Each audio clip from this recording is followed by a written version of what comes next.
Okay, it is 3 o'clock. Welcome, everybody. I'm so happy to have you join us today. We are so excited for our virtual program all about Illustrator logo design. If you want more details about the program, you can check your email, but you're here, so I think you're good. Just as a note, your microphone has been muted, and it will be muted throughout the program. However, if you have any questions, please use the chat. There's a chat function and Q&A function. My co-host Maricel is going to be checking it and relaying your questions to me so that we have a smooth experience. We do ask you to please be respectful when making comments. I am already sharing my screen, and this program is going to be recorded. So at the end of the program, I believe a day or two later, you should get an email with the link to the recording on our YouTube page. So before we get started, I did want to talk a little bit about the Plano Public Library logo for a second. We have an abstract combination mark, and you'll learn more about what an abstract combination mark is in this class. But we have a white star inside of a colorful circle for our abstract icon.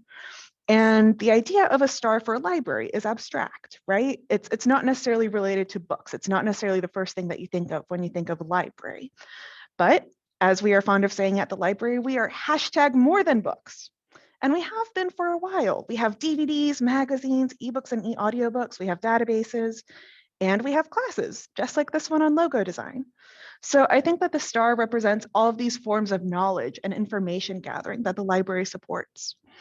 It could also represent the 5 library locations that we have in Plano, and each building in Plano is actually color-coded, though I don't know how many people actually know about that. The text used for Plano Public Library is a modern sans serif font, and we'll learn more about what that means in this class, but you'll actually see that a lot of companies have also chosen sans serif fonts as their logos.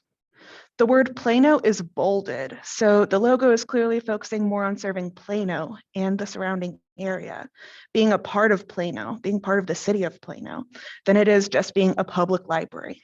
So overall, I think that the Plano Public Library logo is a pretty great logo. It's very versatile.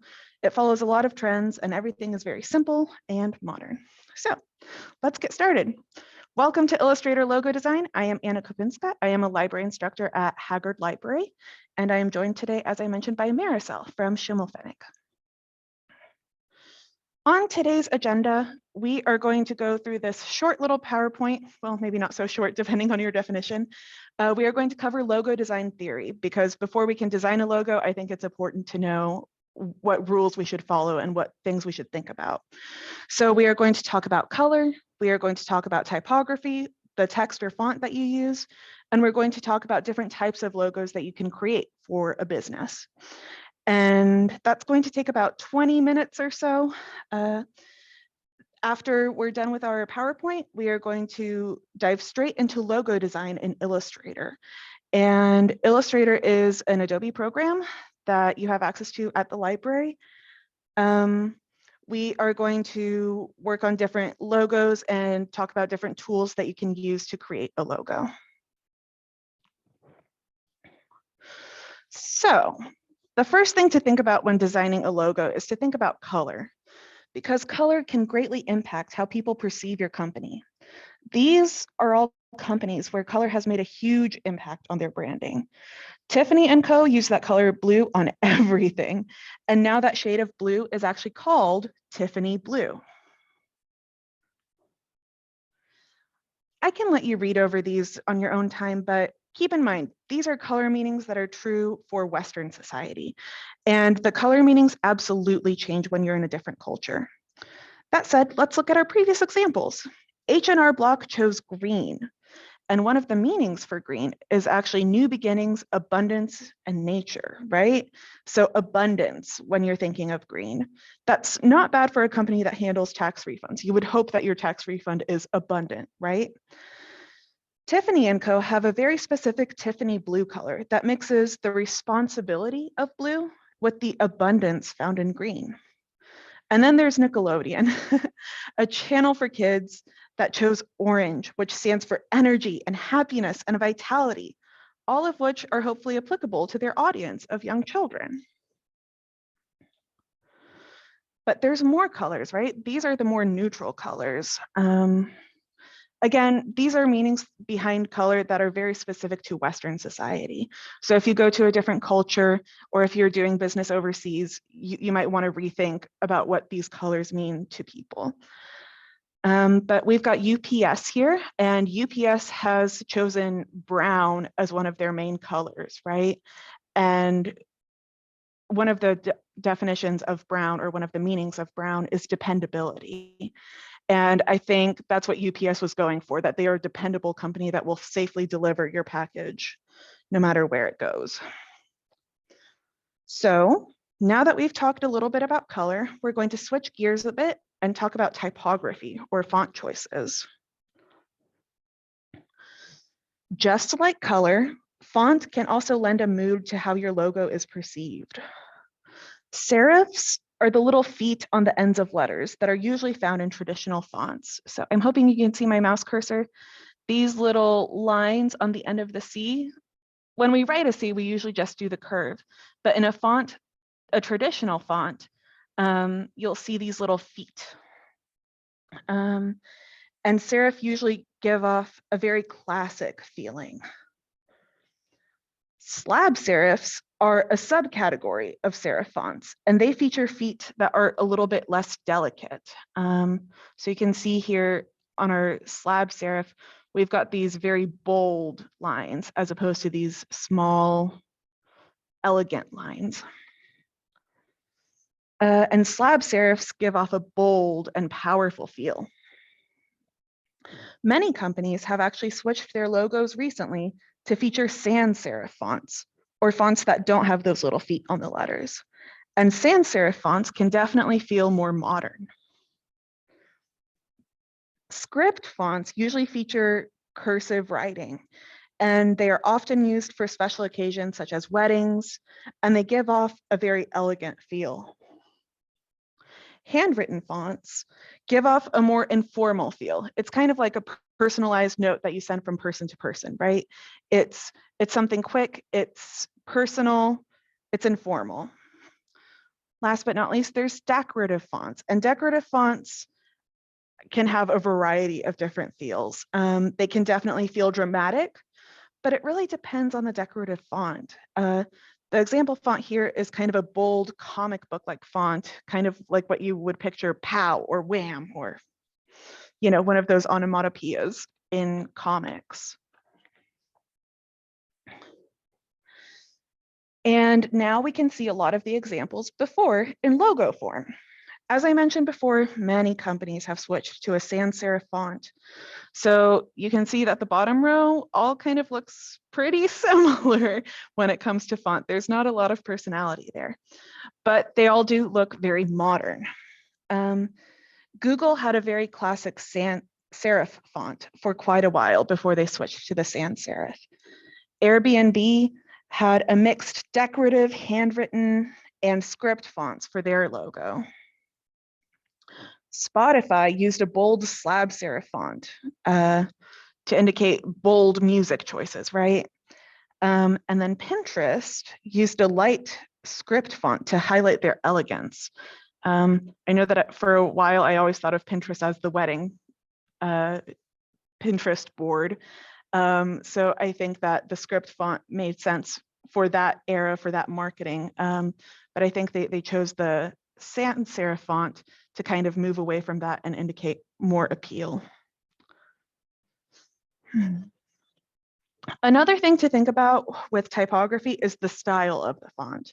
Bolded fonts can seem more intimidating and permanent, and italic fonts typically convey a sense of movement or of speed. Microsoft used to have a bolded italic logo to show that they were fast and moving forward. And of course, like a lot of companies that we discussed earlier, they're now a regular sans serif font to emphasize the clean design and modernity. AutoZone is another bolded italic font. Italics usually mean speed, so think of like Nike or USPS. They're promising to deliver their product quickly, or in the case of Nike, that their product will help you move quickly, right? So it's all about the speed when you're thinking italics. Now that we've covered typography for a little bit, we're going to look at the different types of logos. So there are different types of logos or brand marks that we'll want to consider when making our logo. And they fall under three main categories: logos that focus on typography, logos that focus heavily on pictures or icons, and then some miscellaneous logos that incorporate elements from both type and icon logos. So our first type logo is lettermarks. Lettermark and wordmark logos are very similar, but lettermarks, like these on the screen right now, consist of initials. Wordmarks consist of words or names. So does your business have a long name? You might want to consider a lettermark logo. Condensing the business name into initials will help customers recall your business and your logo, as well as simplify your design.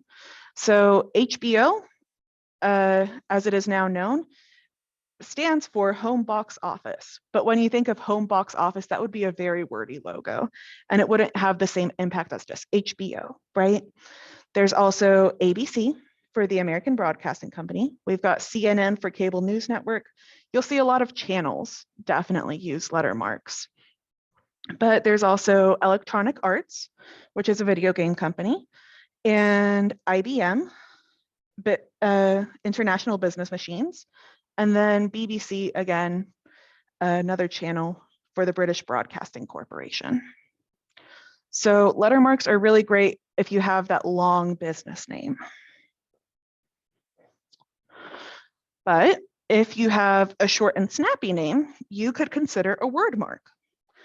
Word marks consist of words or names. So if your business name is short and to the point, a word mark is a great decision, especially if you're a new business and need to work on name recognition for your business.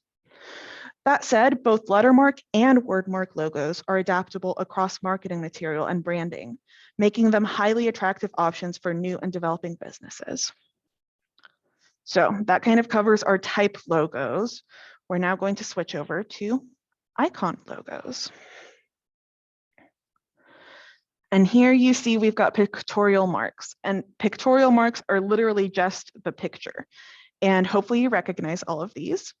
But a pictorial mark alone can be tricky. It is highly effective if you already have an established brand, but typically brands move eventually to a pictorial mark instead of starting with a pictorial mark.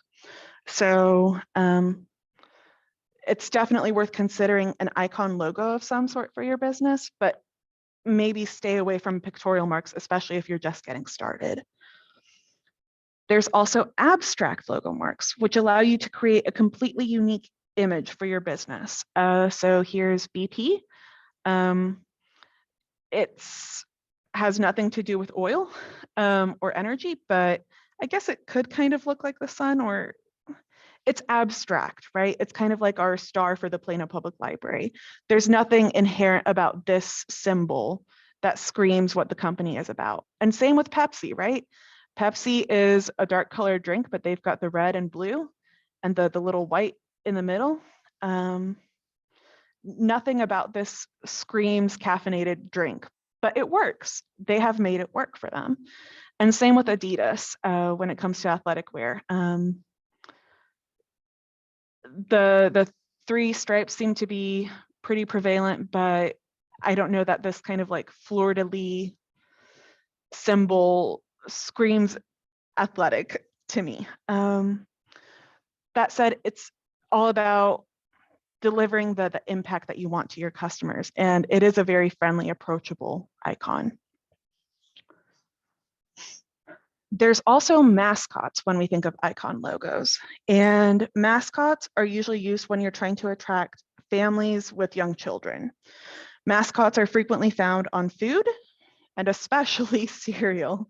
Try to think of a cereal without a mascot that's geared for kids, right? There's Tony the Tiger, there's Toucan Sam, there's the Trix Bunny Rabbit. There's so many mascots.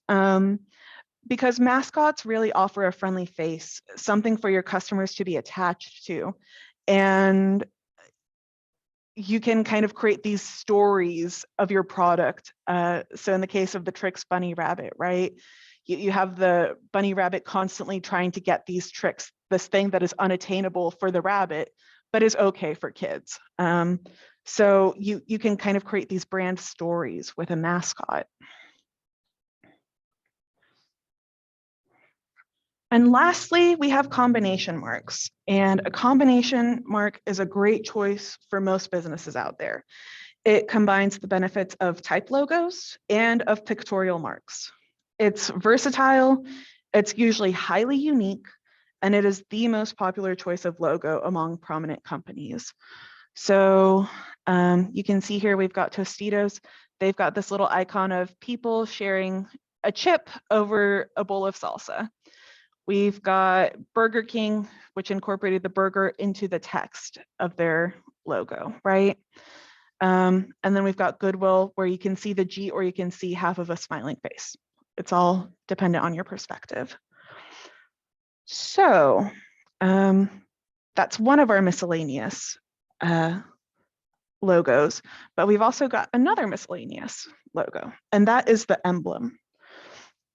An emblem logo consists of a font, some sort of text, whether it's a letter mark or a word mark, but it's inside of a symbol or an icon. You can think of like badges, seals, and crests. These logos tend to have a traditional appearance about them that can make a striking impact. And thus they are often the go-to choice for many schools, organizations, government agencies. The auto industry is also very fond of emblem logos because the shields and circles are symbols of strength and security. An emblem's traditional look can also serve any up-and-coming private business quite well, especially those in the food and beverage industry or even in the automotive industry. So you can see some emblems here. When you see these shapes, I always think back to like medieval times, what would a shield look like, right? Sometimes shields were round and they had like a little horn in the middle. Sometimes they were kind of more this UPS shape. Sometimes they were more this kind of Harley Davidson Motor Company shape. Shields really could be any shape at all, but it's typically this shield shape with the text combined. So we are going to move on and talk about what Adobe Illustrator is. Adobe Illustrator is a software used to create vector images. Vector drawings can scale infinitely and work independently of resolution. This means that they will never pixelate. And Illustrator is used by graphic designers, artists, illustrators, web designers, and many more to create logos, icons, and illustrations.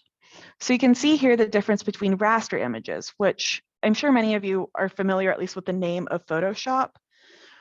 Photoshop deals with raster images, and these are pixel-based. When we take a picture of something on our phone, it's typically made with a grid of pixels. And if you zoom in really close, you'll start to see this grid of colors. However, with vector graphics, you're drawing with mathematical formulas, basically. You don't have to know any math. The program does it for you, but you're creating something that you can zoom in infinitely on. So it can be as small as a business card or as big as a billboard. So we are going to design 3 different logo suites in class today. And our first one is Take a Hike, which is a store website combo dedicated to hiking equipment, selling framed hiking maps and photos. And it also features qualified hiking professionals that are available for one-on-one chats about hike intensities and climate concerns. This was a fake business created by a coworker, and I love it. They described it as a go-to place to take a hike and get ready for that hike. So here you can see a variety of logos. And typically when you're designing a logo for a company, you want not just one logo, but a variety of logos that can work in various situations. So we created a combination mark with the shoe print. I'm envisioning this color combination mark to be the main logo that they would use on their website and their merchandise. But sometimes you need a black and white logo, right? So in those cases, they would use this logo. Sometimes you don't want the whole picture, you just want to have like a letterhead on some stationery or something, in which case they would use just this word mark. But we have the long position and the stacked position just in case. We also created this little square. It's actually a favicon. I'm not sure if I'm saying that right. Favicon, maybe? It's spelled F-A-V-I-C-O-N. It's the little icon you see in browser windows when you open up a website. So typically you'll see kind of a little icon that indicates what website you're looking at. And for an online website, I thought that a favicon was pretty crucial. And then we also created some alternate logos using the stacked and word mark variation. Yeah. So this is one of the logos that we're going to be exploring today. We are also going to explore how to create love bug photography, which is a photography business that shoots a variety of events such as weddings and family photos. So for love bug, we created the standard word mark, which you can see here in the middle, and then a combination mark in color and black and white, and then a letter mark with the LB of love bug in black and white and color. And then we also have just the pictorial mark as well, in case we wanted to use that for anything.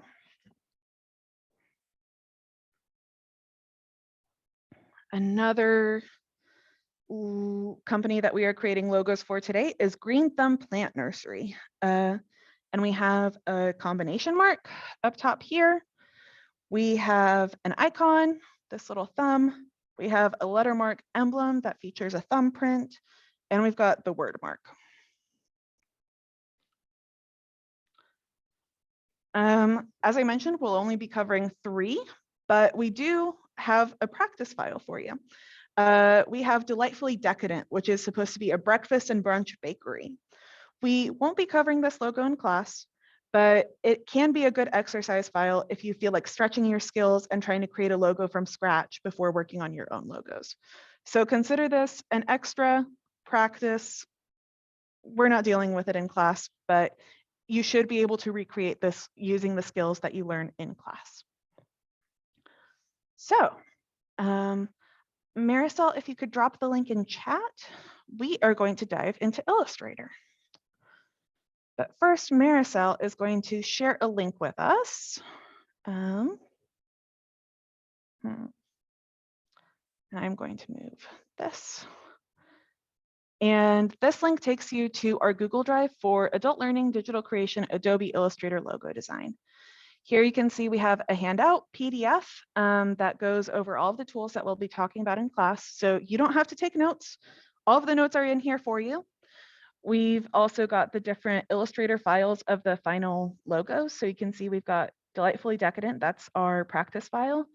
We've also got some image files that you might need to work on Green Thumb Nursery. We've got Love Bug Photography, and then we've got the image file that you'll need for Take a Hike.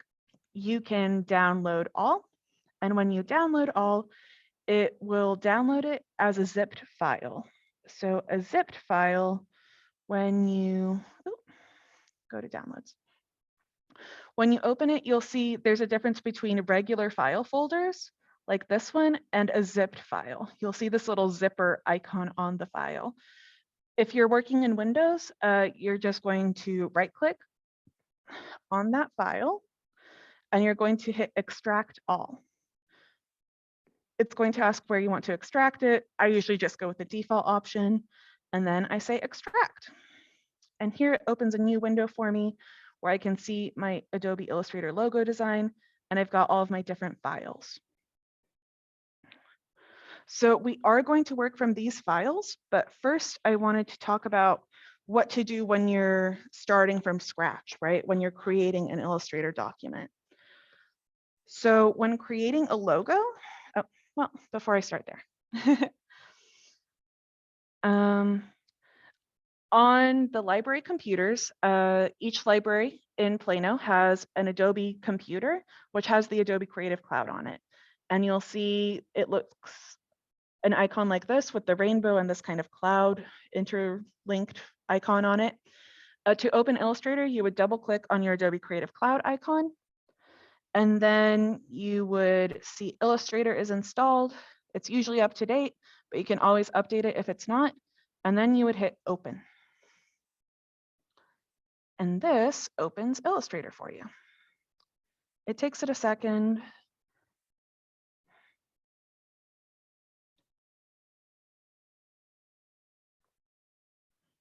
But once we're open, we have some different options. You can see we've got some pre-suggested sizes, some presets. So if we just wanted to dive in creating a letter document, we could hit this one.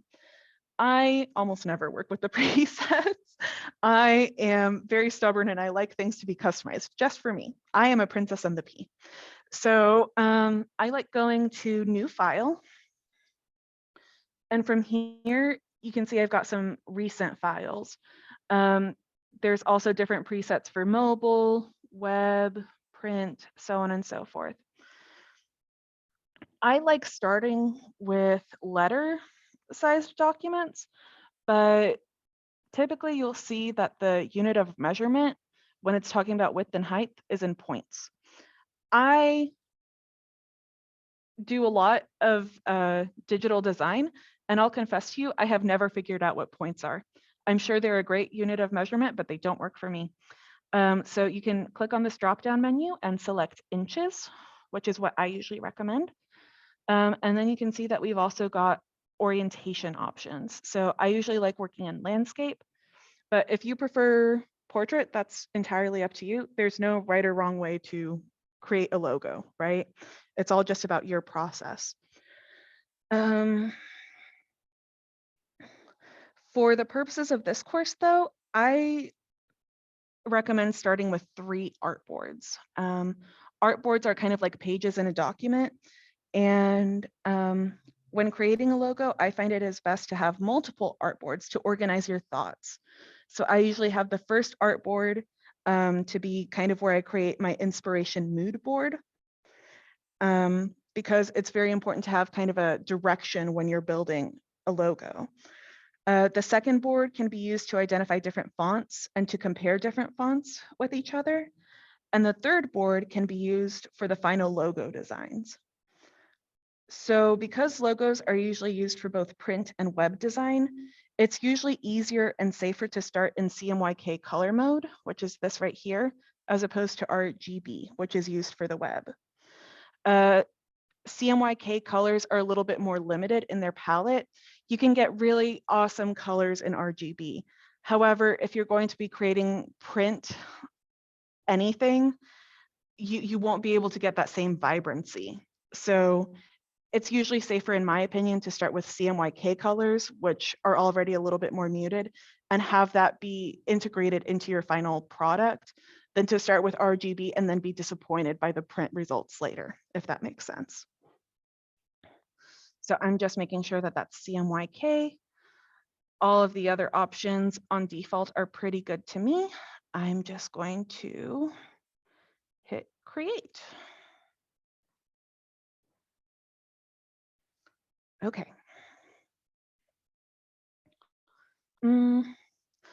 And when Illustrator creates artboards for you, it typically kind of stacks them 2 and then 2 and then continues on 2, 2, 2.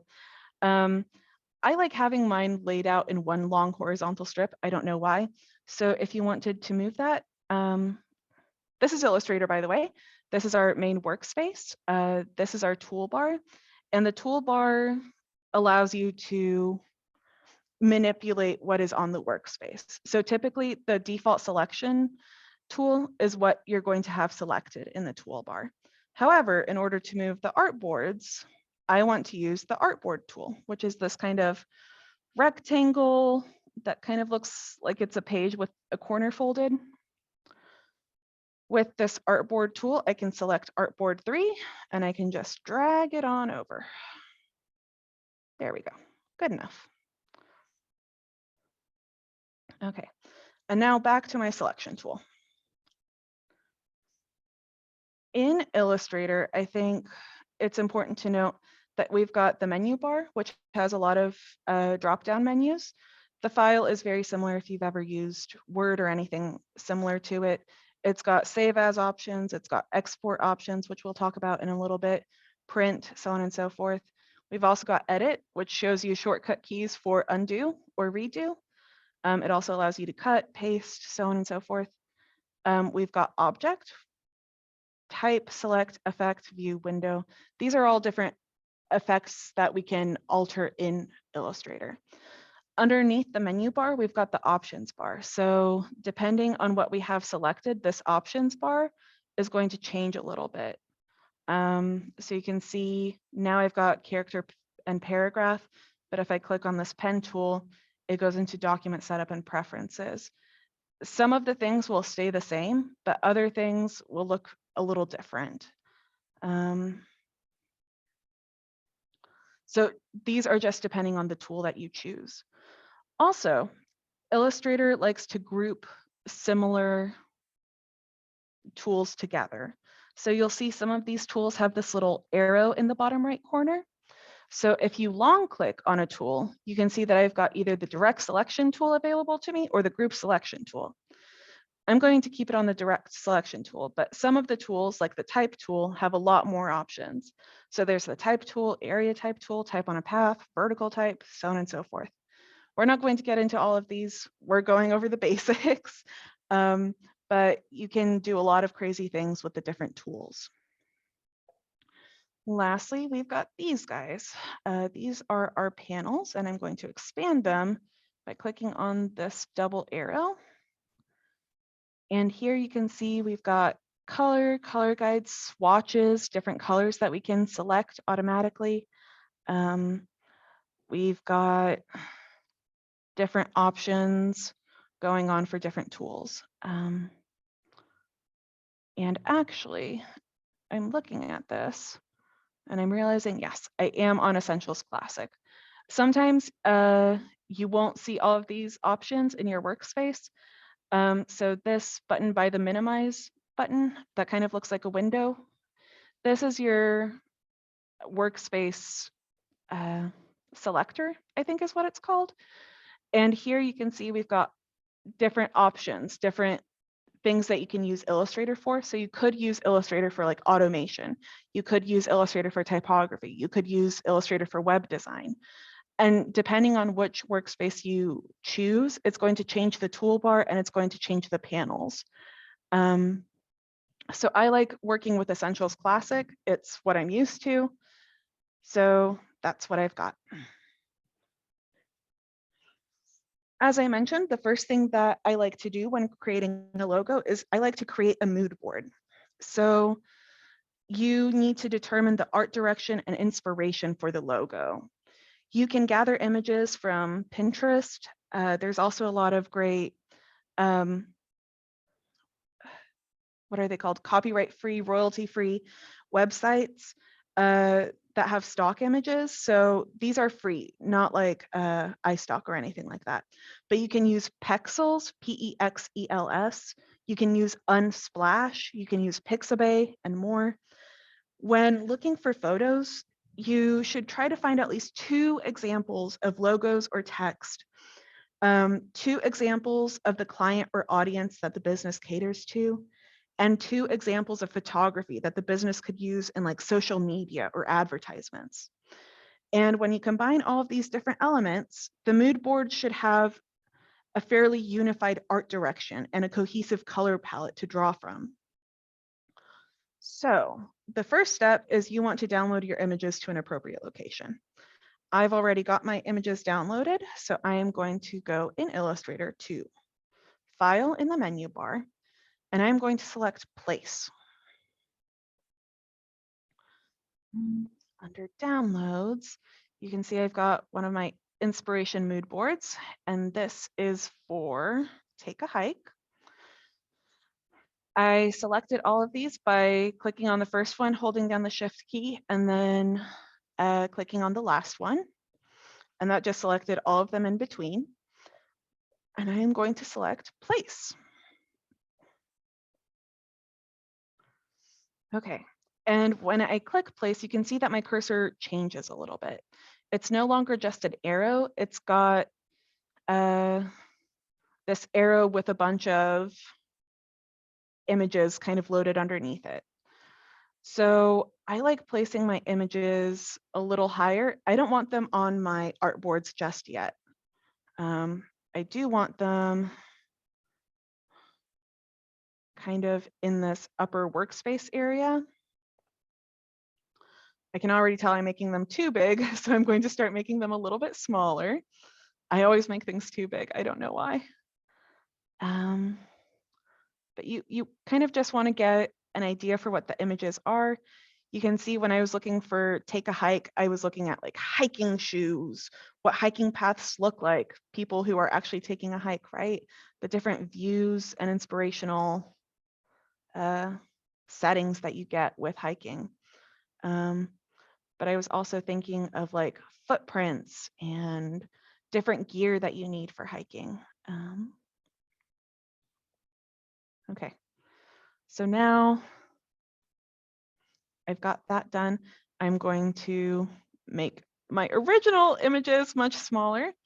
And I'm going to hold down the shift key to make sure that when I drag from the corner, it maintains the ratio, the perspective, because I could make it super skinny or I could make it super fat on accident, right? But by holding down that shift key while I'm moving it, it maintains the perspective, it maintains the ratio of the width and height. So I'm just kind of organizing a little bit.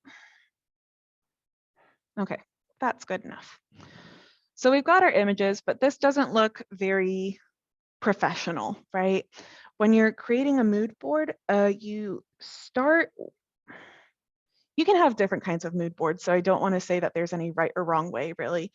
I like starting with a 3x3 grid of squares. And I like to create this 3x3 grid of squares by using the rectangle tool. And I just start clicking and dragging. And by holding down the shift key, I can make sure that it stays a square.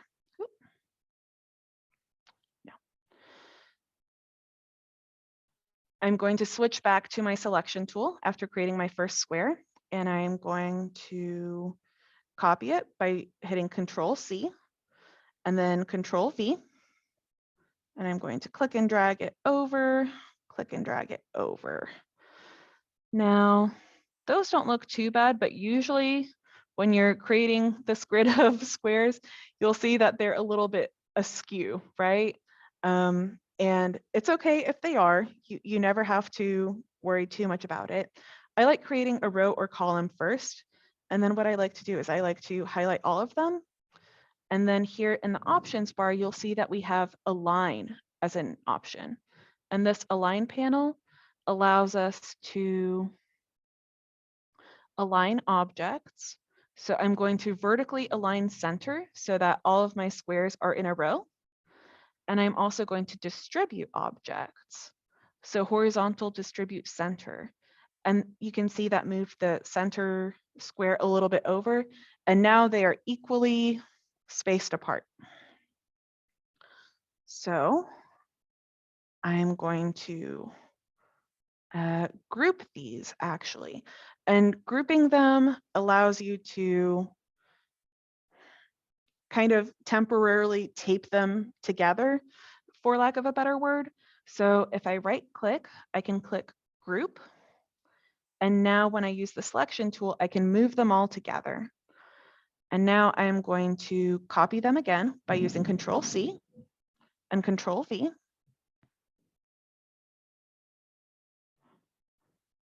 And I'm going to copy them again, Control V. And now I'm going to click and drag to select all of them. And we are going to go to our line panel again. And we are going to make sure that they're all centered, which I think that they were, but I don't think that they're quite vertically distributed, right? Or maybe they were, okay. But here we've got our beautiful grid of squares. Now that they're all in place, I can go ahead and highlight them and I'm going to right click and I'm going to say ungroup. And I hope, yeah, that did all of them.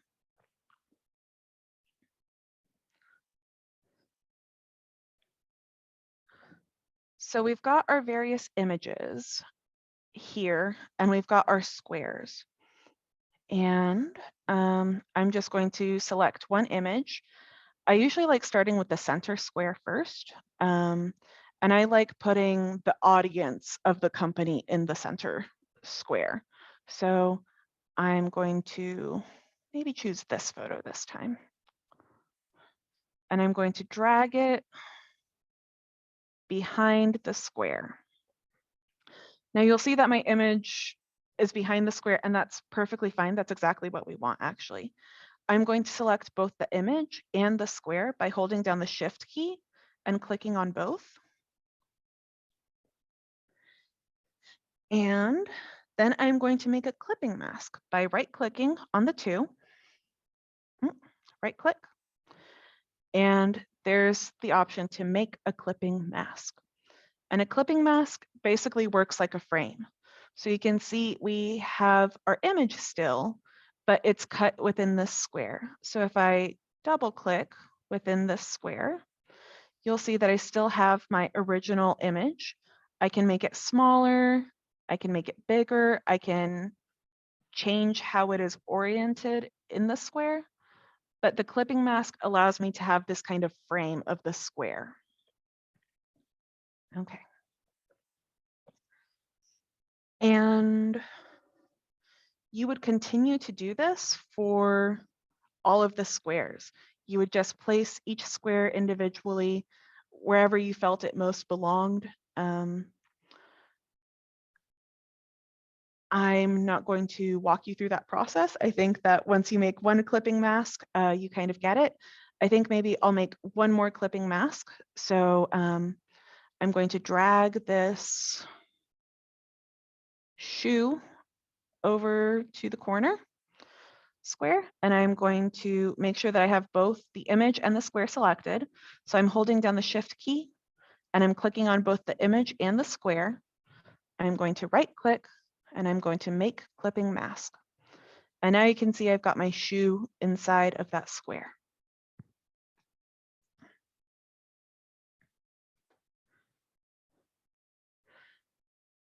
That said, I'm not going to bore you by creating inspiration mood boards for all of our logos today. We should go ahead and dive in. So what I'm going to do instead right now is I'm going to go to File, Open, and I'm going to go to my logo design folder, and I'm going to go ahead and open Take a Hike, which you can see already has a wonderful little mood board. So with this mood board, I was thinking very earthy. I was thinking very wilderness. I really liked the kind of brown color going on in this picture of the two that are silhouetted. So that brown color from the sunlight.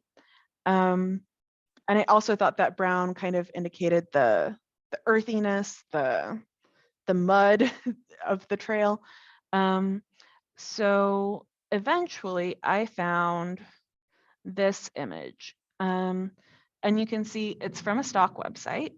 And I definitely wanted to use it as inspiration for the color palette, but I didn't want to be inspired by the images themselves necessarily.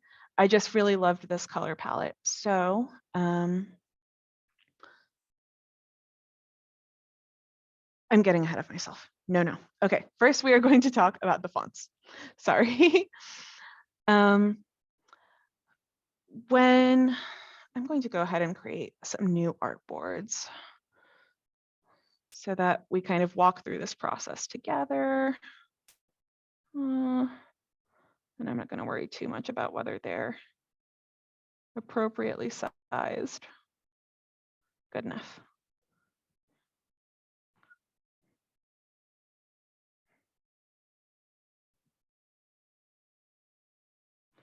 Perfect. Okay, so back to my selection tool. when you're deciding on a font for your business, you need to keep in mind the audience and kind of what feel you are going for. I was looking for kind of like an adventurous feel. When I was picking out my fonts, you can see I was trying to kind of harness this adventurous attitude, this explorative attitude. I was thinking of kind of like the Wild West, right?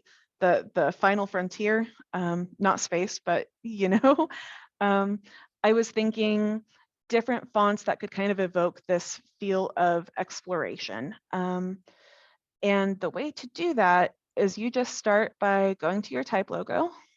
You draw a box. It fills with placeholder text, and that's fine. It happens all the time. But what you want to do is you want to use the type tool to write out the business's name. So in this case, I wrote take a hike. And you can see that that font is pretty small. I would use the selection tool to select, or use the type tool to select all of the text. And here in the options bar, you can see we have Myriad Pro. This is what font we currently have selected. And then we have 12 point. We want to increase this 12 point to at least 48 so that we can really see it nice and big. And I'm going to go with 60 today. I'm going to make this a little bit larger so that all the text fits in one. And you can change this font by going into this character menu and selecting any fonts that are within. With Adobe Creative Cloud, you have the option to filter your fonts. So you can see here there's a little funnel with a drop-down menu. And to filter your font, you would want to kind of have an idea if you want like a decorative font, or if you want a serif font, a slab serif font. You can decide whether you want the font to be pretty heavyweight or if you want it to be fairly thin. You can decide if you want the font to have uppercase and lowercase letters, or if you want it to just be a capital only font. You can see there's a lot of different properties that you can adjust. For Take a Hike, I believe that I mostly worked with decorative. So if you click on that decorative, you'll see that Adobe filters the fonts and gives you the ones that it thinks are decorative. That said, these are just the fonts that are currently installed on your computer. You have access to so many more fonts with Adobe Creative Cloud. You'll see there's this favorite font icon and this recently added icon, but you'll also see this show activated fonts icon. And these are fonts that you activate from the Adobe Creative Cloud. To activate fonts, instead of just clicking on fonts right here at the top, you're going to click Find More. And the filter that you selected for the original fonts also applies to the Adobe fonts. You'll see it takes it a second to initialize, but once it does, it goes pretty quick.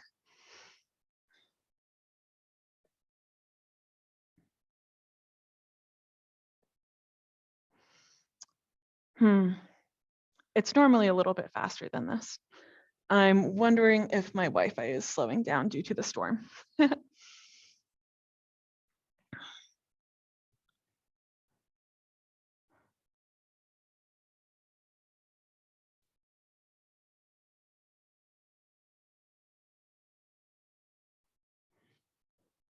There it goes. Okay. So you can see here, there's all sorts of decorative fonts. And all of these have a different feel, don't they? They completely change how you feel about the company. They completely change the feeling that the company projects. So I think Take a Hike would be a very different company if we went with something like Aunt Mildred, for example, compared to what I actually chose. So as I mentioned, you have access to all of these different fonts. And I'm going to go ahead and activate Aunt Mildred. Anytime that you like a font, you'll want to activate it by clicking on this cloud icon with the down arrow. You'll see it takes it a second to activate.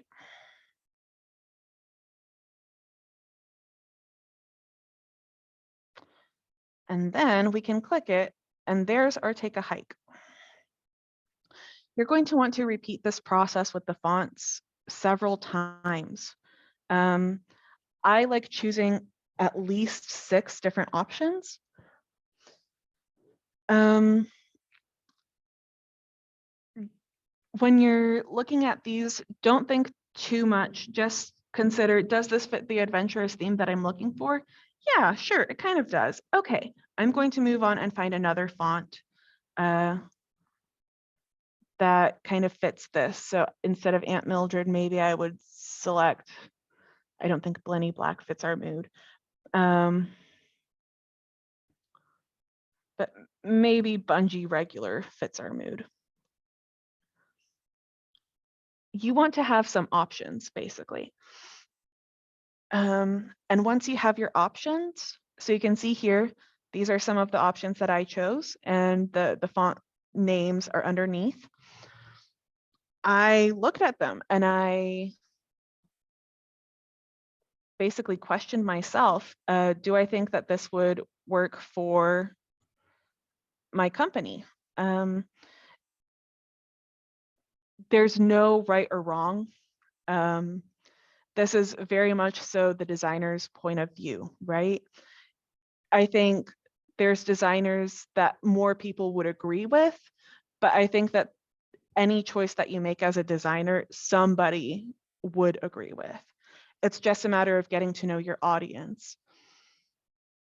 So I can tell you right now that I selected Chennai Slab, but you'll notice that Chennai Slab looks a little bit different, right? Chennai Slab here looks different from here. And that's because I also stretched my type a little bit. This isn't something that I would recommend for most fonts, but I did feel that Take a Hike was a little bit too broad and it wasn't filling up as much vertical space as I wanted it to. So you would want to expand the text.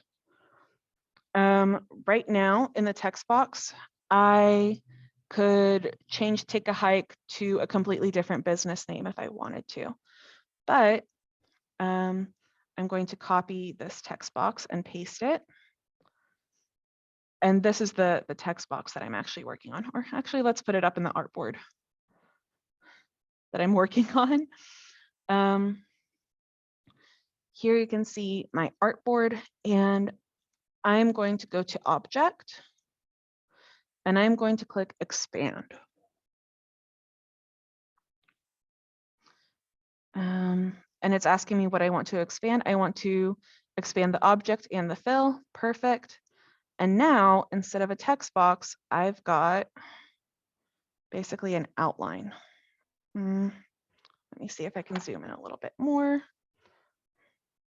The way that I like to zoom is by holding down the Alt key and using the scroll wheel on my mouse. So scrolling down is zooming out, scrolling up is zooming in. But now that I've got this, you can see that there's a blue outline around every single letter. And what that allows me to do is it allows me to treat the text like a shape. In Illustrator, I didn't talk about this too much, but I'm going to use the direct selection tool to kind of illustrate this point. Every shape has anchor points, and these anchor points determine what the shape looks like. So I can move this anchor point from this corner to over here, and you'll see that suddenly my rectangle becomes a quadrilateral, right? I can also use this little circle node to round the corner of just this one corner. And now instead of a rectangle, I have kind of this petal shape, maybe. I'm not really sure what to call this shape, but I can do different things to the path by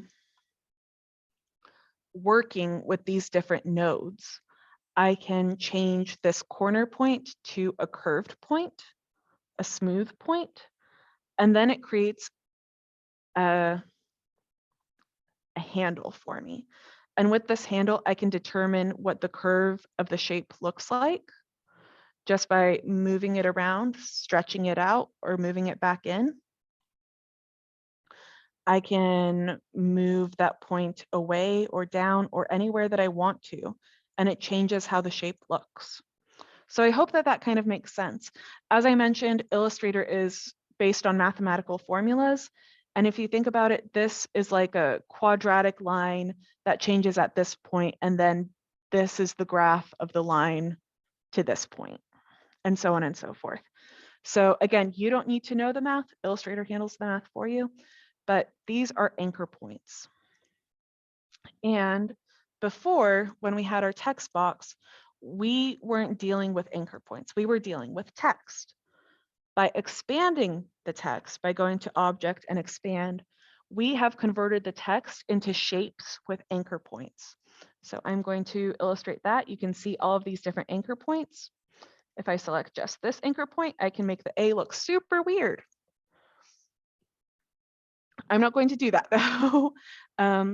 What I did for Take a Hike is I used the selection tool and I just stretched the font just a little bit. I think about there.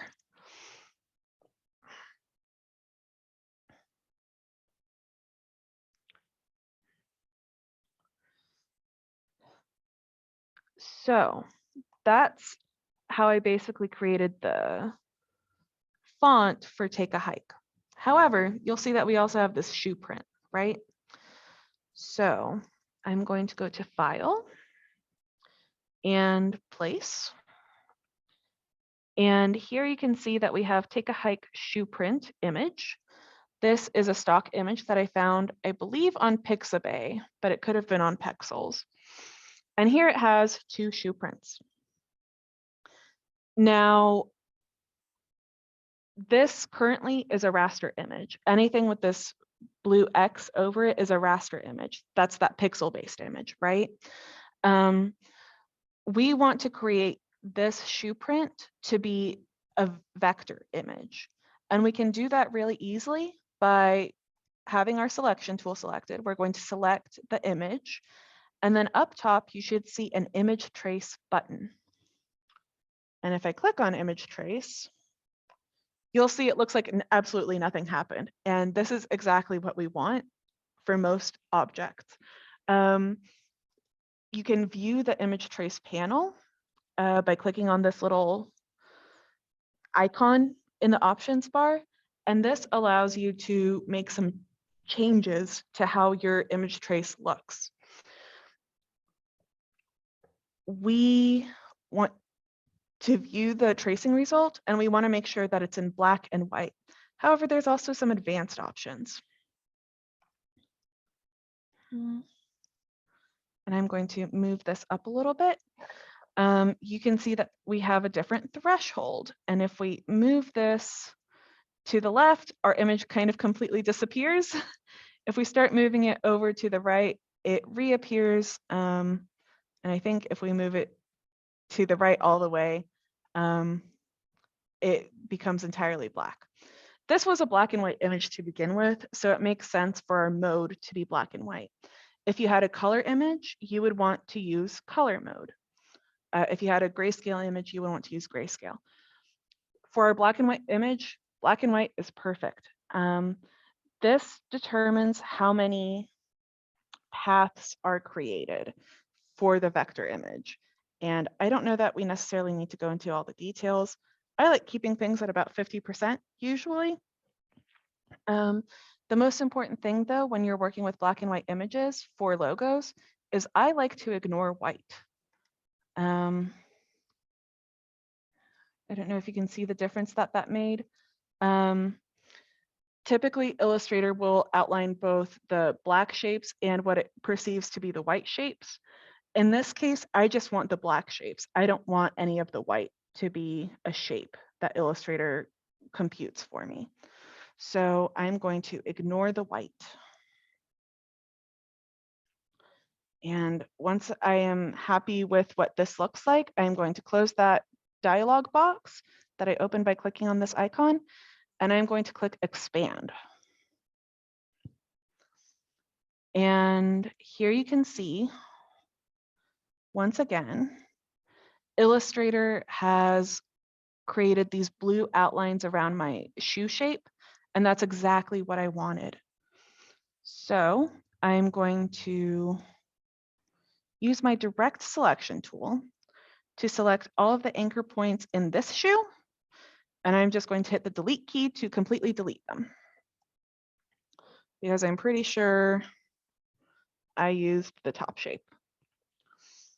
However, right now my shoe shape is completely filled, and you'll notice that there's nowhere for the text to go, right? So using the selection tool, I'm going to make sure that my shoe print is selected, and then I'm going to click on this eraser tool. And with the eraser tool, I can basically remove parts of my shape.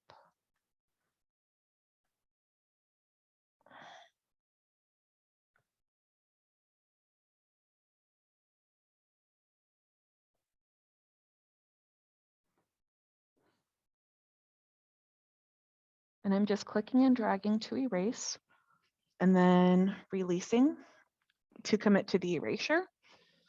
And that looks pretty good to me. Last but not least, I think that I want to rotate my shoe just a little bit.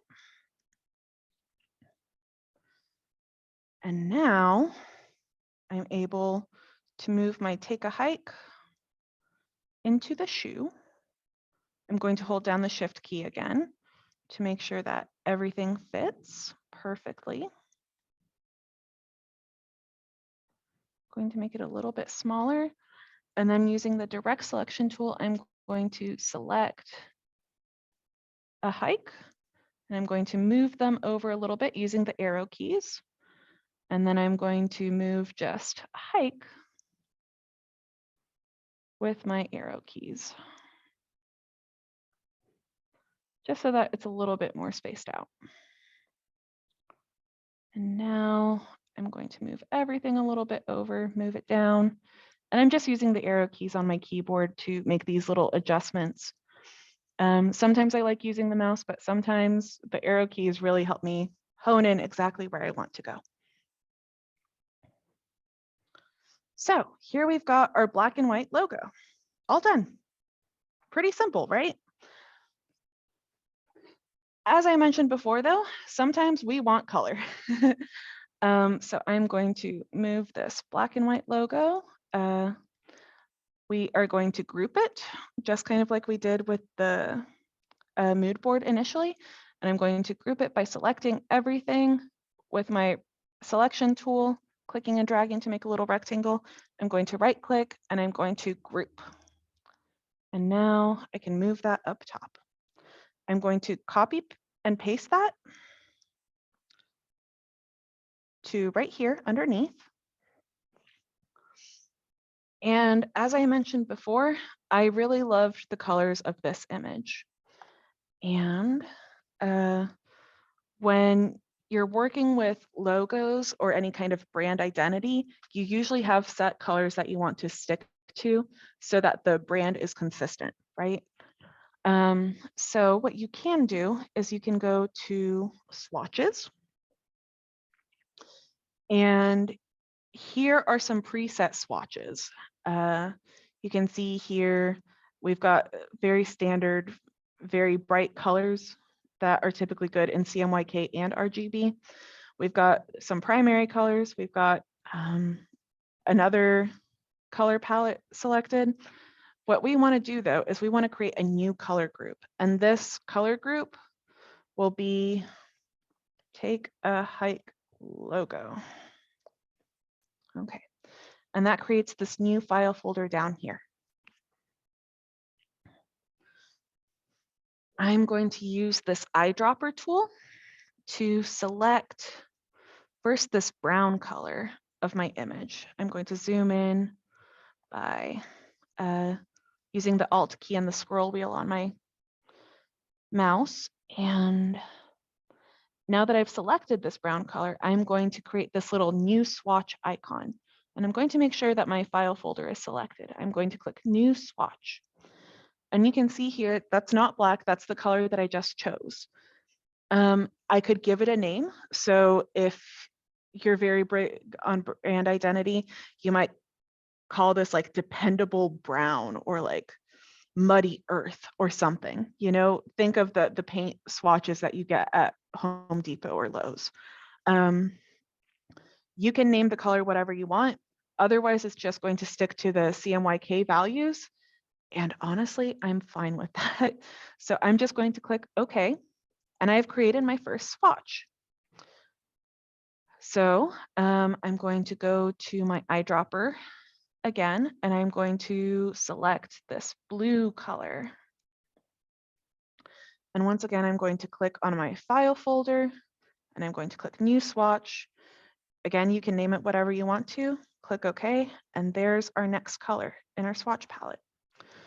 I'm going to continue doing this with all of the different colors. So I've got my red and new swatch, good. I've got my kind of yellowish orange gold color. Add swatch. And finally, I really like this cream off-white color. So I'm going to add that as well.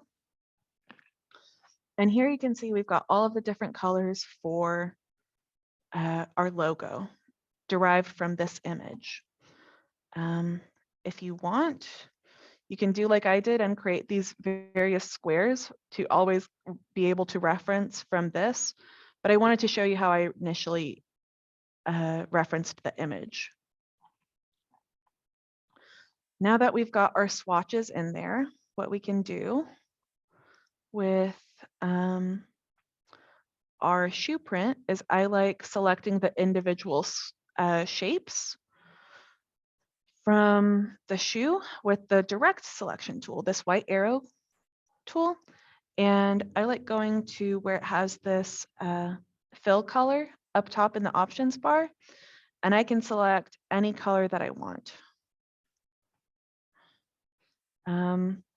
Honestly, I don't remember what colors I chose. I think that they were fairly random. I know that I was trying to keep these initially kind of bluish here. I thought maybe I could create kind of like a mountainous feel, and then this could be the sky up above with the sun. It didn't really work out that well for me, but I tried it. But you can see just by clicking with the direct selection tool on the shape, you're able to go to the options bar for the fill color and select whatever color you'd like.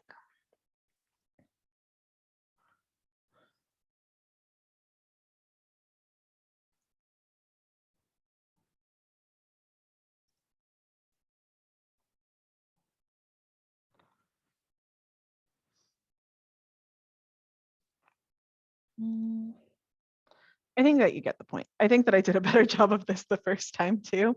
Yeah, that looks so much nicer and more colorful. I don't know what I'm doing here.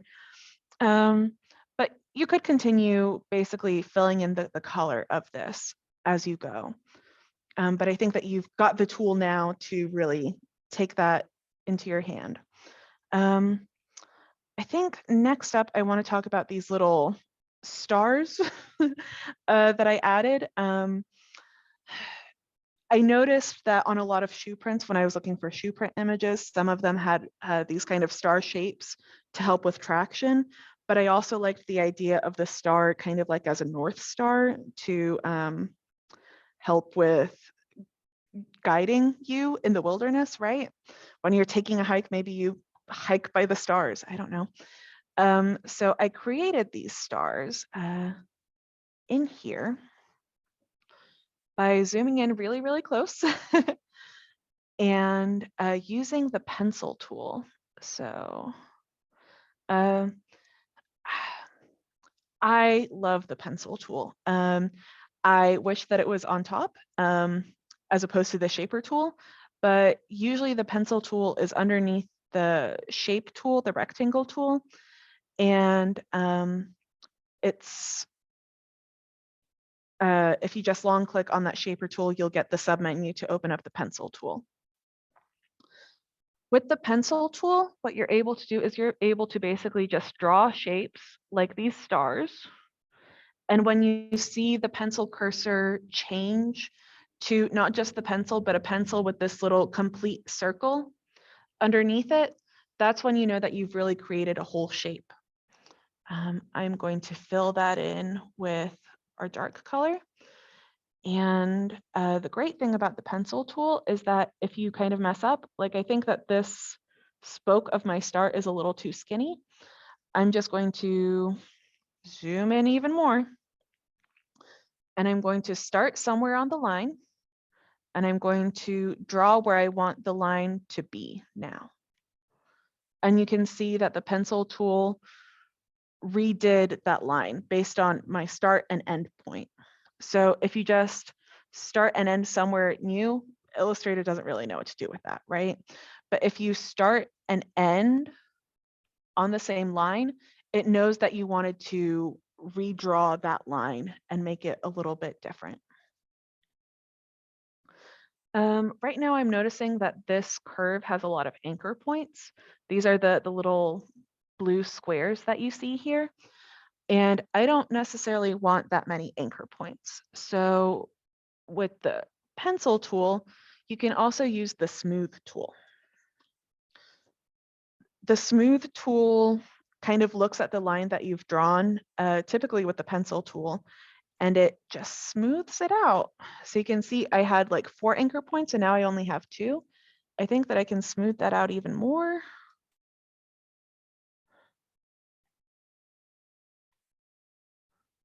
Okay, I think I'm over smoothing it. But you get the idea, especially if you've got very wobbly lines. Luckily, I've got a mouse, but if maybe you're drawing with like a laptop trackpad or something, the smooth tool is your best friend. So we've got our first little star, and I'm just going to copy and paste that here, except to make it look a little bit different, I'm going to rotate it 180 degrees. And there, bam, we have 2 unique stars for Take a Hike.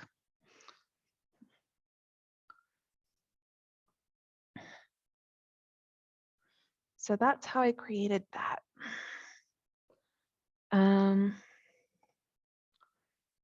You can see here that this is all grouped. I'm going to ungroup it, and I'm going to group these stars and the words to create just our word mark.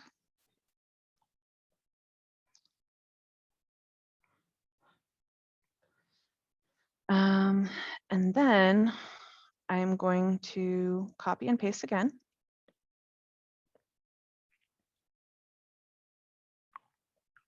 Oh, hopefully I'm going to group again.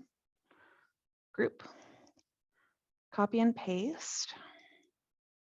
And I'm going to create a stacked position this time. So I'm going to ungroup. I'm going to delete this one little star. I'm going to use my direct selection tool to highlight just this hike part. And I'm going to move it down here to the bottom. I'm going to make it bigger to take up all the space from take A. And now you can see that. I'm going to edit redo. We've got a stacked position now as well. So take a hike.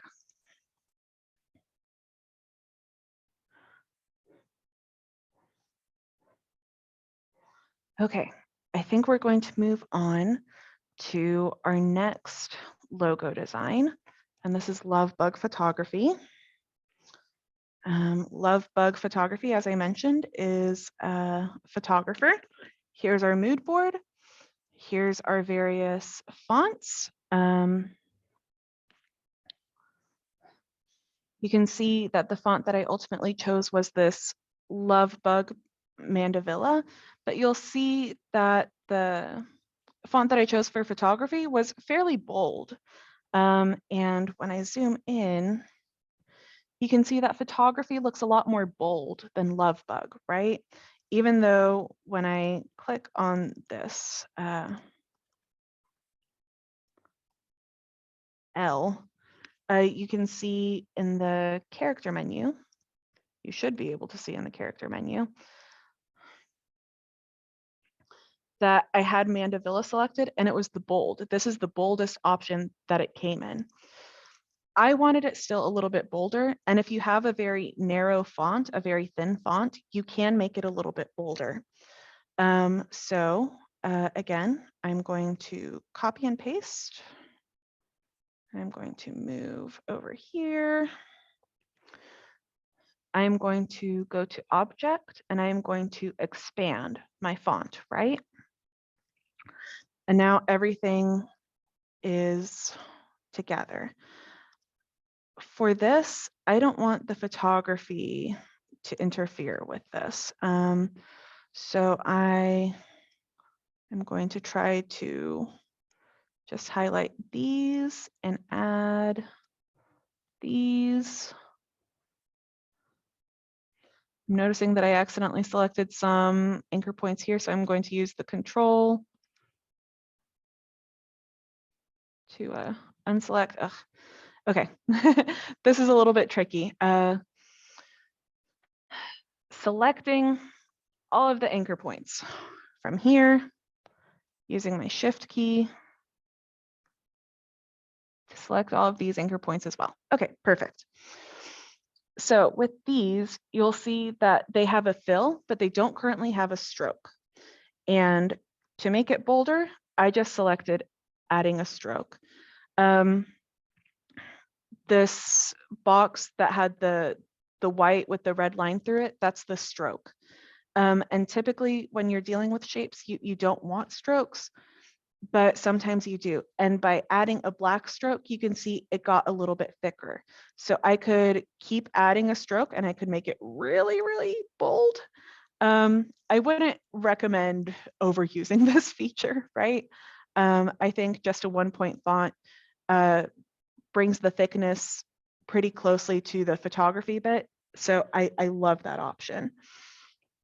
The one thing that you'll want to do is that now that you've got this outlined, you'll want to highlight everything and go to Object, Path, and then Outline Stroke.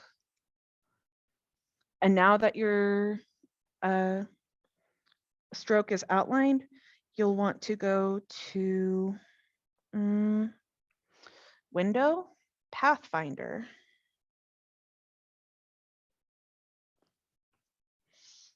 Oh, and my Pathfinder window is way over there. And you'll want to click this Unite Shape Mode. Right now you can see all of these blue lines in the middle. These are all of the different paths that create your love bug.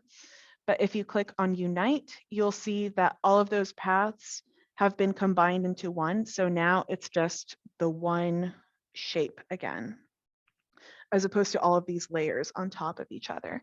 And this just keeps your file much smaller and a bit more consistent.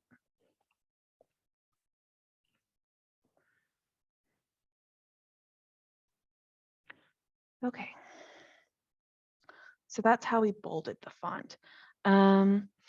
If you're wondering how we created the butterfly, it was a lot of the same tools that we've already covered.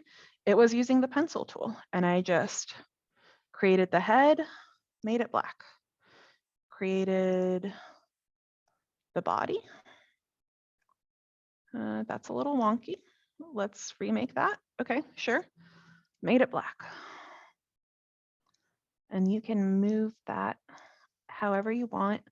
And then finally, the end segment of the butterfly.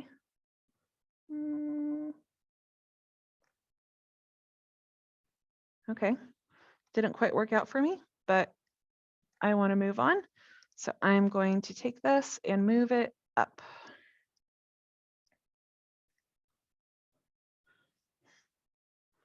And what you can do with all of these, right now they're all intersecting each other. And if we grouped them, they would still be 3 individual shapes that are just kind of temporarily taped together. With the Pathfinder tool that we opened by going to Window and then Pathfinder, you can unite. So right now you can see these blue lines where the shapes intersect. When you unite, all of those shapes become one. So it's like you just have one piece of paper as opposed to 3 that are taped together. Another tool that you might want to use to do this is the Shape Builder tool.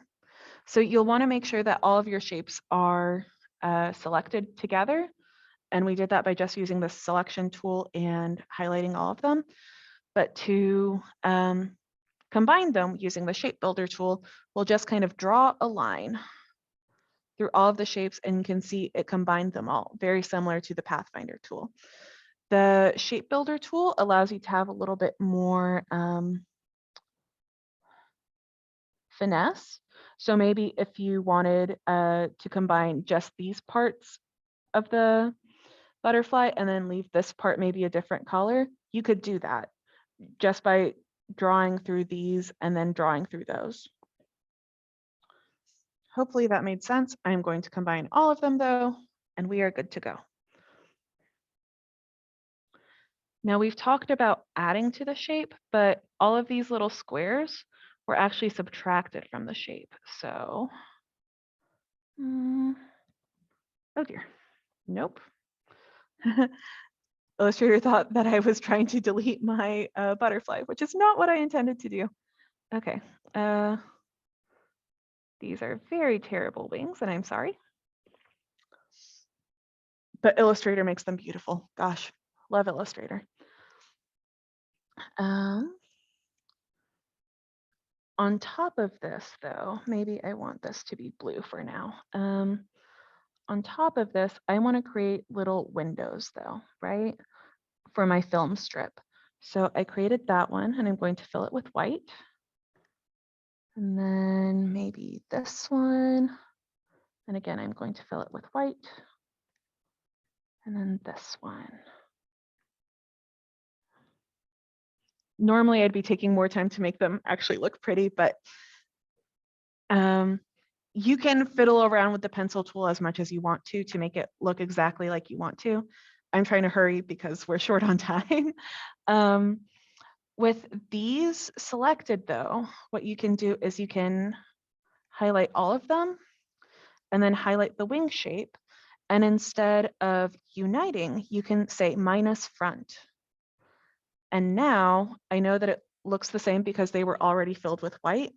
But if we placed something behind them, which I'm going to do with the pencil tool, I'm going to create a shape around them. And I'm going to fill it with orange first. Right now it's on the top. If we wanted to arrange it to the back though, we could right click and arrange, send to back. And you'll see that my orange is peeking through my blue. You'll notice though that there's a gradient here, and I wanted to talk about gradients. You can make gradients using the gradient tool, which is this rectangle with the black on the left and the white on the right. And there's different gradient types that you can create. So you can create linear gradients or radiant gradients. I used a freeform gradient. And you'll see that these little dots appear. And I think that we want 3 dots. For love bug photography, I decided to go with a very simple color scheme of magenta, yellow, and cyan.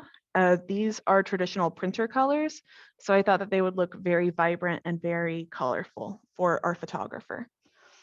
So by clicking on this white circle, I can choose the magenta color. By clicking on this circle, I can choose the yellow color. And by clicking on this one, I can choose the cyan color, which kind of disappears. But just trust me for a second. We're going to make our wing black again. And there you go. There's our beautiful colored gradient. And by clicking on the gradient tool, you can move these shapes around a little bit more. So if you want the colors to bleed around with each other, or maybe you want to change the order of them, you can. Gradients are super fun. I highly recommend them. But that's essentially how we created our butterfly.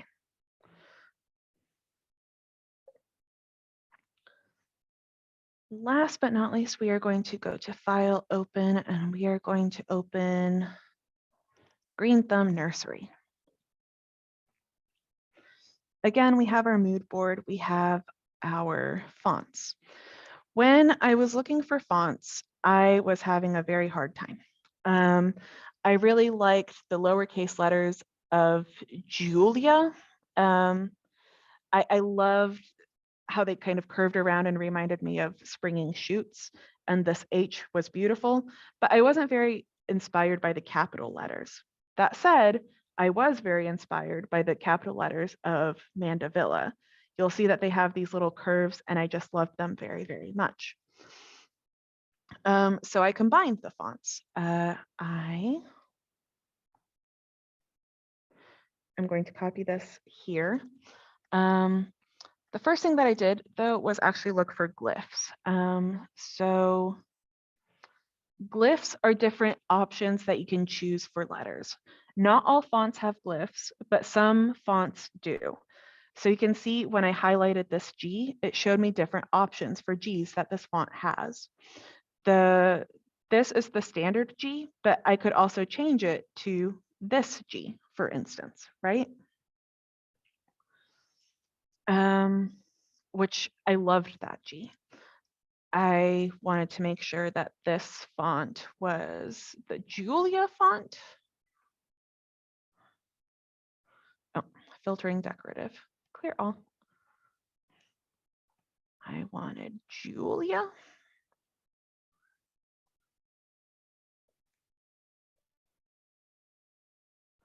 And I did not want Julia to be bold. I wanted Julia to be regular, I think. And then again, thumb, I wanted to be Julia.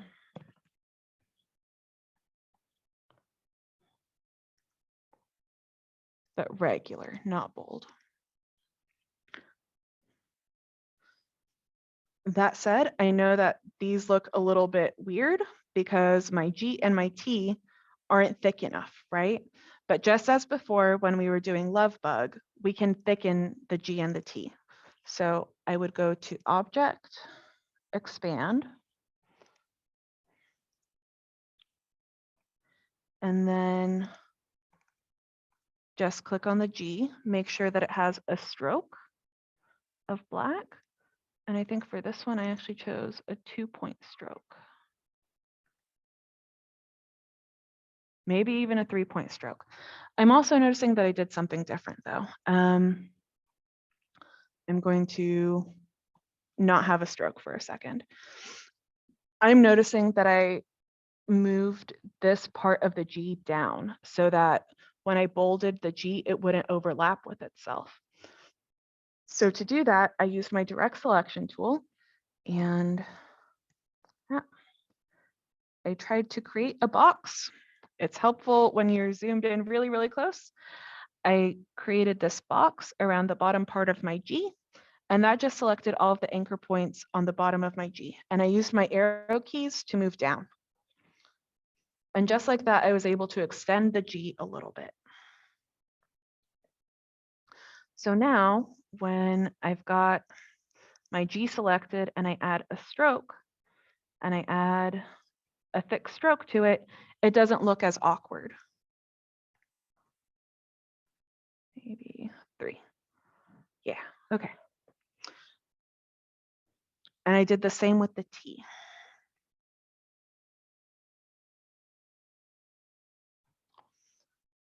For Green Thumb Plant Nursery, you can see in the file, I mostly did the same thing with the pencil tool. I went to File, Place. I had my thumb that I kind of traced over. I rotated that a little bit so that it was standing upright.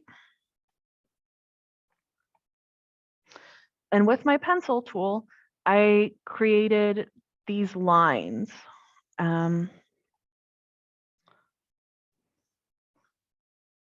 To kind of create this thumb, and the leaf I just freehanded.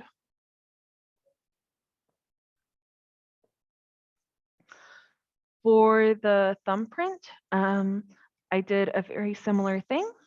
I had the GNT copied from my font.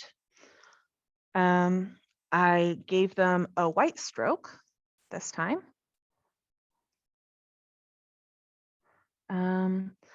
Stroke options, though, there's different ways that you can have the stroke. You can align the stroke to the inside or align the stroke to the outside.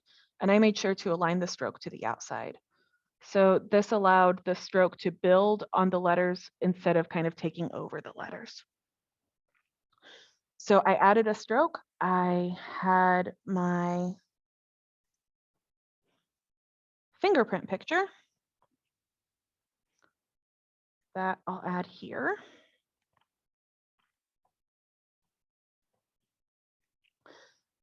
This was already an SVG file, so it was perfect. The only thing that I did was, instead of a rectangle, I used an ellipse. I made a circle.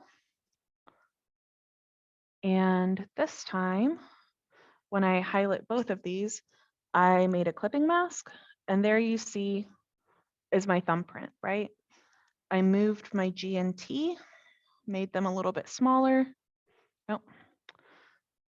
Arrange, bring to front. And that's how I created the letter mark with the thumbprint. Okay. I believe that I have imparted on you all of the tools that you need to create your own icon. That said, there's lots of other resources that the Plano Public Library has to offer. So if you go to planolibrary.org, it reverts you to our plano.gov page, and you can click on Research and Learn. And you can go to Business and Career. And then there's two options that I really want to talk about today. If you scroll down, you'll see that there's an option for LinkedIn Learning, which has an Access Now button. And there's also an option for Udemy, which also has an Access Now button. LinkedIn Learning allows you to access lots of video courses with just your library card. I've already got my library card entered, so hopefully when I click OK, it shows us that we have this. LinkedIn Learning is great for graphic design, such as logo design. So if you search for logo design, you'll see that there's 25 course results. There's techniques, design your first logo, learning logo design, and you'll see that they're all different times. And these are great courses to expand your skills, but there's so many different options that are not just graphic design, right? You can learn how to code. You can learn how to play the piano. You can learn how to audio edit. You can learn how to use Word or Excel or anything using LinkedIn Learning. And Udemy is a new resource that is very, very similar. You will need to create an account with Udemy. So you will need to make sure that you select Plano Public Library from the public library page, and then it will ask you to sign up with your email and a password. But once you're into Udemy, you can see there's, of course, Illustrator Essentials courses and Logo Design Mastery in Adobe Illustrator. There's acrylic painting courses, but there's so many different options as well. There's business operations, cloud computing, cybersecurity, data science, design, development, finance, and accounting. The options are really limitless. LinkedIn Learning, if it doesn't have it, chances are Udemy does. And if Udemy doesn't have it, chances are LinkedIn Learning does. I would highly encourage you to explore these resources. Last but not least, we also have a YouTube page. So you will receive a link to the YouTube recording of this course, but you can absolutely go to our YouTube page, and if you scroll sideways, there's a little search button, and you can search for Illustrator or whatever topic you want to cover. And you'll see that we had an Adobe Basics course 2 months ago that I also taught. Um, but there's different resources on our YouTube page as well. We've got financial literacy, retirement basics. We've got a lot. Google Suite, obituaries, if you're looking for genealogy stuff. We've got a lot of resources, and I hope to encourage you to explore those. So we talked a little bit about the additional resources. Time to talk about our upcoming programs.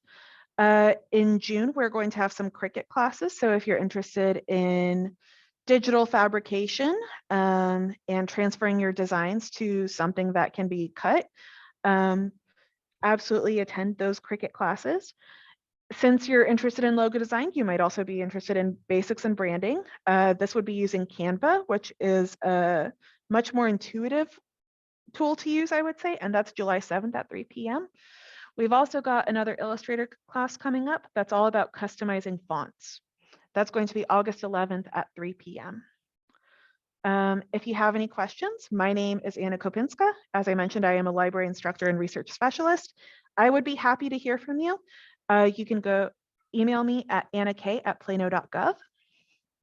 We also have a podcast that talks about various cool features that the library has, so listen and subscribe there.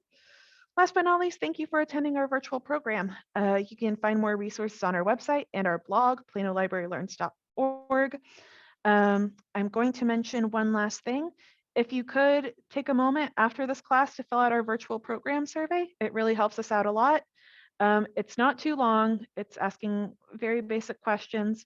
If you have any suggestions on how we can improve our online classes, maybe you think that I suck, this is the avenue to tell us. So please let us know what you're interested in, how we can help you learn better. And last but not least, thank you so much for attending. We hope to see you at another virtual program in the future. Bye.